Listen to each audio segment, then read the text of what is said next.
Everyone, happy Sunday to you. I hope all is well. So you had a real light week in this course this week where you only had to read chapter 4.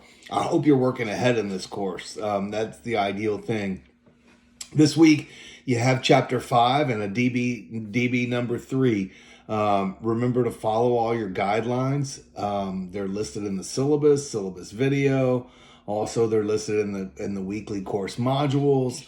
And they're listed under the DB group. So remember, stay within your word counts, use your resources. Otherwise, you guys are doing pretty good in here, it looks like. This is an important, I say this about everything, it's all important. But this is really an important part of this course coming up because you have your treatment plan coming up. So this is a chapter on assessment and diagnosis. You're always assessing a client. If I spend 5 minutes with you in the hallway, I promise you I'm assessing you. I'm assessing your behavior. I'm assessing your mannerisms. I'm assessing the language you're using. I'm assessing, a lot of the whole thing. I'm looking at you and I'm talking with you and I'm hearing you. So think about that. And diagnosis, super important. As LCDCs, we diagnose substance use disorders. Outside of that, we're not really at the place where we can diagnose too much. That said, we still need to know, if you're in my 1300 class, we're talking about co-occurring disorders this week. And you see how all these classes build on each other, and they're all the information is leading up to a particular, you want to know the whole person, right, as a client. Because it's very easy to say, oh, this person's resistant to going to a group setting.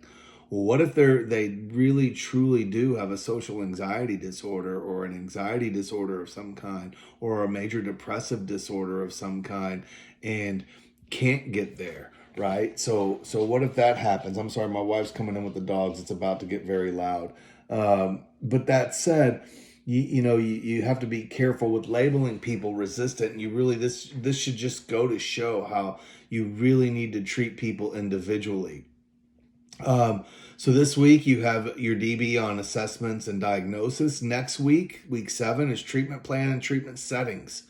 You have your quiz on and you'll have quiz 2, which is on the last 3 chapters, 6, 5, and 4. So again, be working ahead if you can. Followed by a DB in week 8. Week 9 is spring break, and then your treatment plans are due week 10. I hope you're looking at that. I've said that every day since week 1. I hope you're really looking ahead to the treatment plan because it's a quarter of your grade. So guys, don't wait till the last week to do that. If you want me to post a video about any topics in this course or any topics in this industry, just reach out and shoot me an email. I'm happy to do that. So also, I want to talk to you a minute about watching these videos. Again, I did this in 1300, but I know many of you aren't watching because many of you need points, and I put pretty easy bonus points, words or phrases, and you're not getting it. Again, if you're not seeing this, you're not hearing this, so I'm not going to go on and on. But let's say this week's phrase is treatment planning, and give me an email that says treatment plan, and you will get up to 5 bonus points on any assignment you need it on. That said, if you have 100 in this class, there's nowhere for me to add points. But you're welcome to shoot me the email so I know you're watching anyway. It's up to you. Anyway, guys, have a great week. Let me know if I can be of any help. If you ever want to Zoom, reach out to me, and we'll talk soon.